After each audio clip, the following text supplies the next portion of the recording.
Excited for Black Panther.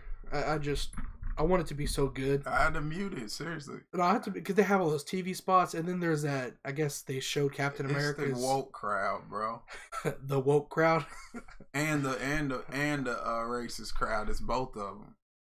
There's no such thing as bad. Their side is like, why y'all so excited? It's just another comic book movie. Yeah. Which it's not. And then this side is like, it's the greatest movie ever, man. We'll get into it. Simmer down, both sides, please. Yeah. All right. Hey, how's it going, guys? Welcome to episode 10 of the Film Planet podcast. I'm your host, Nadal. Jamal. And today we're going to be breaking down two trailers, Mute, which was on my top 10, and the Ant-Man trailer, which was also on my top 10. So those trailers finally dropped. Mute finally got a release date, which we got the release date, 3 weeks before it actually comes out? February 23rd. So I don't mind that happening more and more in the industry. Really announcing a release date 2 weeks. Sci-Fi Friday. Yeah, Sci-Fi Friday. Annihilation. And then Annihilation, yeah. And then, but that those trailers dropped, and then we went and saw Winchester, the horror. I guess it's a horror movie, pretty much. Yeah, with Jason Clarke and Helen Mirren. Both amazing actors, in my opinion. And we're gonna give a kind of just a breakdown, our reaction to it, our thoughts and stuff like that on it, and the kind of underlying messages. Well, they're not. Well, underlying is the wrong word. The messages that it was trying to deliver, without that, it was right on the nose with it, pretty hefty. But we'll talk about that and we'll get started. So let's get right into it. As always, Jamal, what was your hot take on the Winchester movie? Winchester, it wasn't a bad movie, but based on the concept, I think it was trying to do too much in a short period of time. I think that's what hurt the movie. It wanted to be this social message story, but it also wanted to be a haunted warehouse story, and I don't think the length of the movie allowed those two to mesh well. I'm not saying it couldn't be done, but I'm saying the length of the movie, because I feel like being only at like an hour and a half. It was. I mean, it creeped up on an hour and a half. It was probably right under it. If it was a straight haunted house film, like about the Winchester, or if it was a straight getting into the family drama, kind of like The Witch with a horror element, which it hinted at, but it never explored. I think it would have executed it better, and it kind of explored it, but I just think it was to an extent. But it was purely through dialogue. There was no right. Usually movies like that, you get that weird flashback, which we had flashbacks in this one, but it just didn't. They hinted at it. They talked about it a little bit. You're almost talking about when his wife becomes a medium, Mr. Winchester. If they would have got into that, stuff like why is she like that? Why is she so sensitive to that kind of stuff? That right there to me would have been an interesting backstory to explore. I get why they didn't do it, because it's horror film. It was made on cheap. It was just kind of like it's there for the jump scares, kind of. Right. Which, speaking of the jump scares, in my opinion, you and I it takes a lot to get us scared, especially on these movies. Not because we're not scared of that stuff, it's because I'm not really. We've become kind of numb to it. I see what you're saying. And then you made a point right after the movie when we went to go eat afterwards. You said it had 3 jump scares literally within 30 seconds of each other. Like back to back to back. Right. And you're like, a lot of horror films, the whole point of them is to build the tension. Think it's going to scare you. It doesn't. And then you kind of die down a little bit, and then it scares you when you're least expecting it. This movie, when you do something like that, 3 consecutive jump scares back to back to back, takes away the tension. Then you get, I guess your heart rate's already so high, so nothing else is going to scare you anymore. Right. And then people always say, well, I saw people in there scared. Well, it's a horror movie. Some people are just scared. The only type of movie more subjective than a horror movie is a comedy. Yeah. Because fear and comedy are so subjective. Fear even more. Because we'll use me, you, Regina, and we'll throw our old friend Kenneth.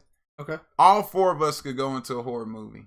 And all four of us could have four different reactions. Exactly. One could be completely terrified, the other one could be creeped out, the other one could be entertained but not scared at all, and the other one could be like, this is boring. Exactly, yeah. That's how it is with horror movies. And a lot of the times with me and you in particular, when we go to horror films, we usually are in that bored kind of area. We're like, oh, I saw that coming. I saw that coming. You got to kind of lose yourself. And I get that, but it's the movie's job to allow me to lose myself. You see what I'm saying? But you do got to, with horror movies, you do got to open up some type of, what's the word I'm looking for? You almost got to let your guard down mentally. I see what you're saying. To engross maybe tell yourself, don't expect this, don't expect that. That's why, even though Paranormal Activities after the first one wasn't good movies, because it did that for me. Like, and remember, kind of disclosure, clowns freak me out. You see what I'm talking about? I am scared of clowns. See what I'm talking about? So that movie, my guard was up. Let's be honest. You saw me in that movie. The whole time I was kind of like this. See what I'm talking about? You're afraid of clowns. I'm afraid of clowns. So my guard was up. So the movie was more effective for you. It hit me. It hit me in a place that. Whereas kind of like, I might not sleep tonight with the lights off, kind of deal. Clowns freak me out, man.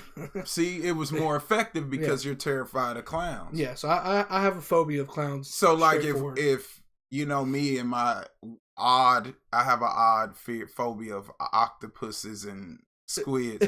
But if we was to see a movie with octopuses and squids, even if it ain't that well executed, I would still probably be. You probably freak out a little bit. Yeah, that's and it's similar to the Deep Blue Sea and all that. I can't even think of the movie. Jaws. There we go. Is people are afraid of what's in the ocean because the ocean itself is a mystery. You don't. And as a human, you have zero power when you're swimming in the water. You can try and swim away, but a fish is going to catch you regardless. So it's kind of like your fear of drowning. So if you're scared of dying in that manner, a movie that has you surrounded by water might kind of have you stressed out the entire time, which is a good thing for a horror film. Obviously, that is its goal. Ultimately, is to freak the audience out as much as it can. But like I said, certain things scare certain people a certain way. Kind of like me with clowns, you with squids, octopuses, things like that. So that's an interesting little fact. I guess I knew it, but I didn't even think about it. It was like in the back of my head. I didn't really consider it. If that makes any sense. But I mean, overall, the movie had what was it? Like I said, I'm gonna use underlying again, but it's not the right word. About gun control, gun violence. Who should not necessarily everyone? There's a lot of responsible parties, but who else should kind of take that responsibility upon themselves to maybe help control responsibility things. For you're right, like guns, weapons. Mm-hmm. Yeah, and they were kind of like Iron Man. Yeah, and they were talking about how Winchester should be more. This is for that time period. I don't think that company's around at all anymore. But they were trying to say, your guns have killed a lot of people. You guys should have a lot more responsibility to the dead and things like that. You should be more self-aware about it. I didn't really do too much research on the gun laws back then. I would assume you could probably just walk in anywhere, purchase a gun. But you remember, but throughout the movie, they had an interesting discussion at the dinner table, and they didn't explore that more. Yeah. They was talking about gun control, and then the woman was kind of like, well, it depends on the person. Yeah. We are living in, I guess, back then where they was living in, you probably needed a gun to defend yourself versus now, you know what I mean? There was no alarm system to warn you if something was happening. There was no, and it was a time period where if you were a certain skin color and you had a certain amount of money, you could essentially get away with murder. It was that kind of scenario. And I think they had like the conversation that everyone says, is it the gun that kills people or is it the person pulling the trigger? And they had a nice, interesting conversation. They didn't explore that after the movie anymore. And I guess that's what you were saying is like the messages seem to meld well, a horror film with this, because it kind of puts you is here's the consequences to killing people with these automatic weapons. And it was like they could come back to haunt you. Obviously, I don't personally believe in ghosts or anything like that, but I could see where here's what you did, here's your crime, here's the consequence to that crime. And I can't remember what's her Winchester. name. Yeah, the wife, she had a sense of responsibility. The widow, and she had, I guess, these medium powers where she could speak with these ghosts and stuff like that and translate what they wanted, and she would try to help them move on and kind of say, hey, I am sorry for what my family has done to you by creating this weapon of death that ultimately resulted in your death. Which that is an interesting concept in itself. It's all about the execution because it's a scene towards in the movie. Spoiler alert. Well, I gotta do it. It was just so cheesy to me. It was like she was like, "Okay, show's over. Go to your room." Like, come on, man. You're talking to the dead like they're children. But prior to that, and this one didn't make any sense to me, because prior to that, she had talked about those ghosts being unruly and not wanting to move on. Hence, they were boarded up in their rooms to begin with. But all of a sudden, when they finally break out of the room, they don't attack anybody. They help. Well, they help the guy because of the medium. But I see what you're saying. But you see what I'm saying? They didn't attack nobody. But they almost helped the guy. But I think they might have helped the guy because he had already died by a Winchester. Right. So he was kind of like one of them. He's one of them, but he came back, and they have to use him in order to destroy the ghost that they can't defeat. It was almost like the Sixth Sense, but he was half and half. Well, it even kind of reminded me of is it 13 Ghosts? Yeah. Which they use kind of the similar 13 nails and stuff like that. Trapped in an intricate house. But 13 Ghosts was probably, if I'm not sure if we looked it up, was probably heavily what's the word I can't influenced by the Winchester house. Have you seen 13 Ghosts? It's not a good horror movie at all, but no. But it is a giant house, mechanical house that moves and changes, and each ghost has their own little room. But it was an interesting concept. I think what ultimately we're both saying, Winchester, it's worth watching. Yeah, I mean, I'm not a horror fan. Go watch. If you're a horror fan, I'm not a horror movie guy, so I'm gonna critique a little harder. But I think, aside from just the execution of the film, I think it could have did the execution better. That's all. That was my biggest problem with the film. It was like it had all these messages and themes. If they would have had like an extra 30-35 minutes, I think they could have did it. Or even just told the story more cohesive. Yeah, maybe hit the high points with little explanation right in front of them. Because small little tweaks could have improved that film overall. Because the witch had a slow build. Well, yeah, that was a tension thing. I explained it to you like a heist movie. It was supposed to build the tension up until it eventually spills over in giant emotional ways, and that's what The Witch did. That's what a lot of crime dramas will do. They'll build the tension and build over. And then she did a good job. Helen Mirren. Well, she's an amazing actress. Yeah, and Jason Clarke did a good job. Jason Clarke is another amazing actor. But I'm sorry. They're both good actors. That little boy. Oh man, that boy was annoying. I understand he was possessed by a ghost. No, I'm just talking about his acting. Nah, bruh. And he didn't say it. By the way, guys, he doesn't say much in the movie. It just even trying to sell the creepiness, it was kind of more like he was stoic, high off heroin than it was he was possessed. It was almost like he was a kid of one of the director's friends or something, and they're like, "Can my kid be in this movie?" And they're like, "Okay," because the kid doesn't really say anything. He's just kind of there for the ghost to possess him. Which is another side fact. That kid was related to, that was his grandmother, right? Or I guess his great aunt. So they're in the same bloodline. So maybe that's why he was able to get possessed, because he probably possesses the same powers. Which it was just he was a stronger. The main antagonist was just a stronger ghostly presence. That's true. She did mention that this one can take over bodies. So I guess that's true. That's true. Which once again are demonic. I'm not a big horror movie fan, but in most of the time, Hollywood is ghosts don't possess. Like I've seen The Sixth Sense. Yeah, I've seen the others with Nicole Kidman. Ghosts don't usually possess. No.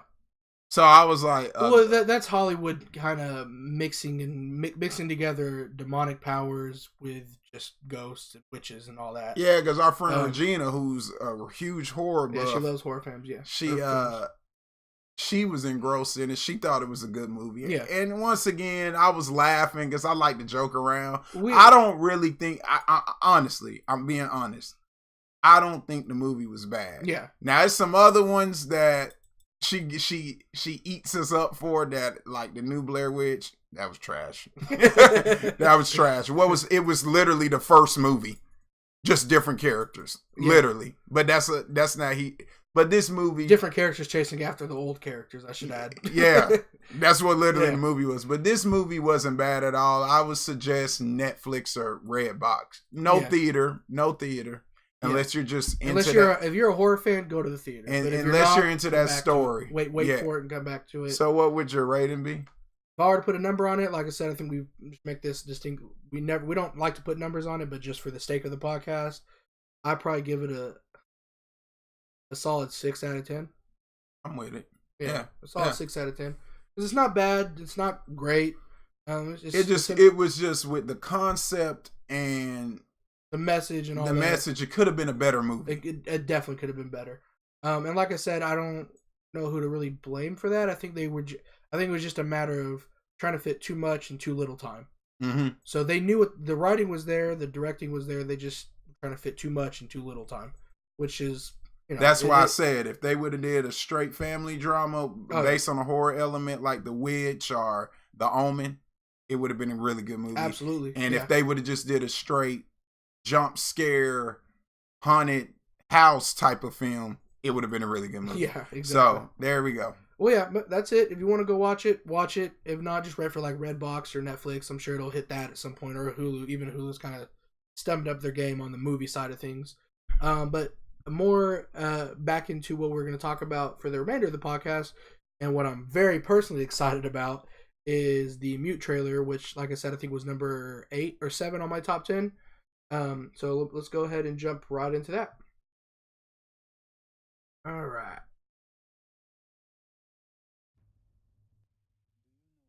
No, I'm excited for this movie, and it's one of those high glossy, smooth looking sci-fi movies. Neo noir. Yeah, exactly. Which very Blade Runner esque. You can definitely see where Duncan Jones got the inspiration for the stylized version, that the way he chose to make the world look. Michael Jai White is another mob boss. That's what it looks like from the trailer. He plays those a lot. But they got Paul Rudd in it. Can't remember his name ever. Justin Theroux, who, by the way, I feel should play Nathan Drake in the Uncharted movie if that ever happens. But yeah, I don't know. I mean, this is kind of the almost unofficial Paul Rudd podcast as well, because he's in both these trailers. Yeah. But it's an interesting concept. If you don't know much about it, it's a bartender. He's mute. He can't talk. Well, we are led to believe he can't talk. We don't know if he actually can or he just quiet. And I guess it looks like he's trying to protect this girl from these mob bosses, and she's had a dangerous life, things like that. We don't know who. You know what it looks like? It looks like Blade Runner meets Casablanca. Yeah, and I think even Duncan Jones said that. No, he hasn't said that before. But no, Duncan Jones is an amazing director.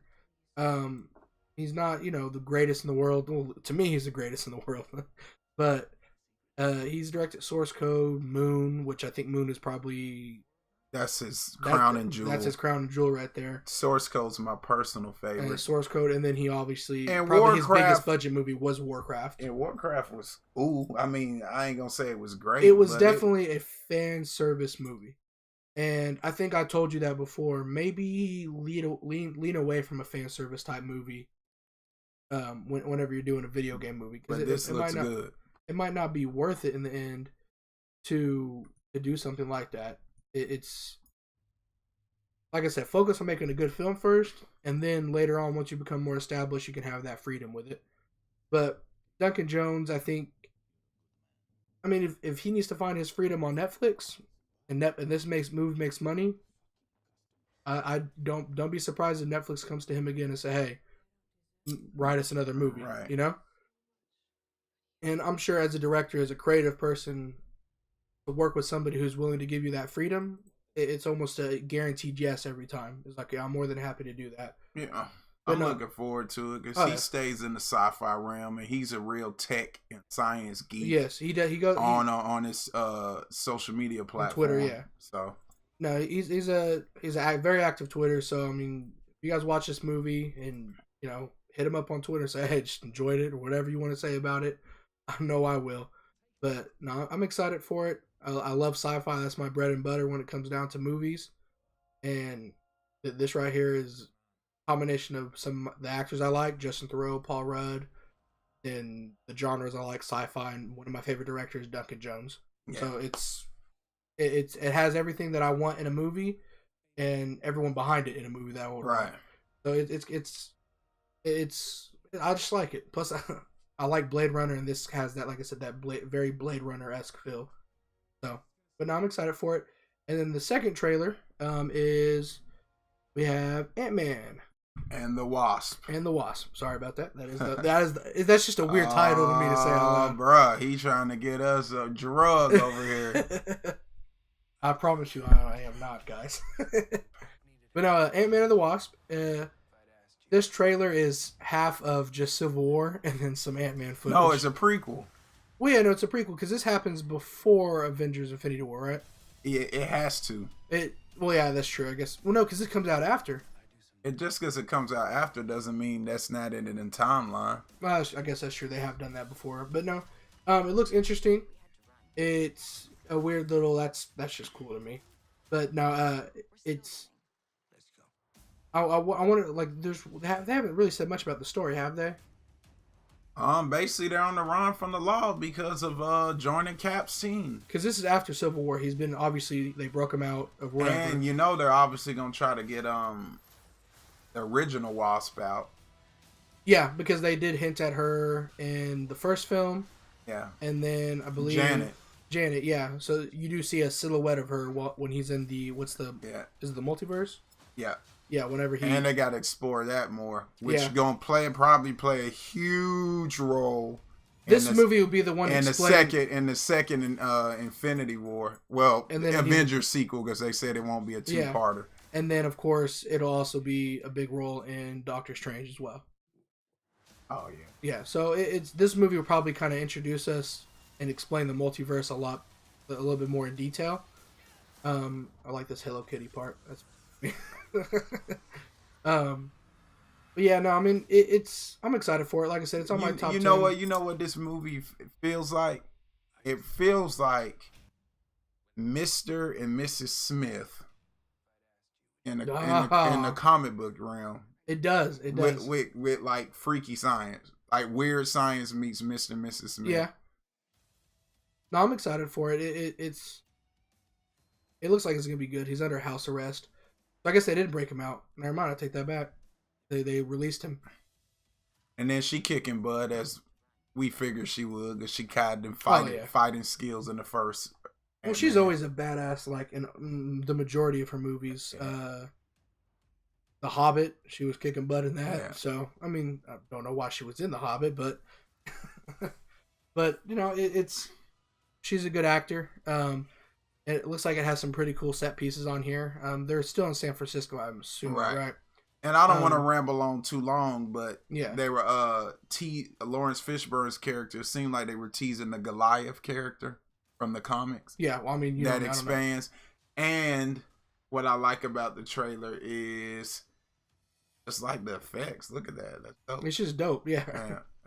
That's a word that we use a lot, by the way, guys. Dope will be used heavily in this podcast.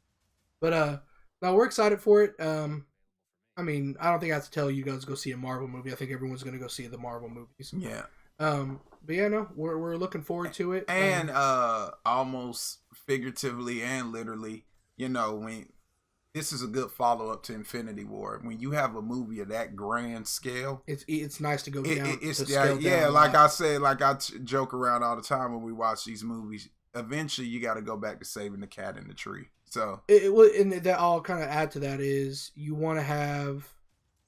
don't want to keep that high stress level and high volume for too long, because then eventually when you want to do that big movie, it falls flat because everyone's like, well, it's been like this since for like the last 3 years. I don't want to see that anymore. So it's good to bring it up here, and then the very next movie bring it right back down, which they seem to clearly be doing while still keeping it fun though. But no, it comes out July 6th. And then Mute is the day after my birthday, so it's February 23rd. So I'm excited about that. But anyways, that was today's podcast. As always, like, share, subscribe. Make sure to leave some comments down below, so we can have that feedback. It's greatly appreciated and definitely needed, because it's something we need to grow and get better at. But anyways, that was episode 10 of the podcast. Peace. Peace.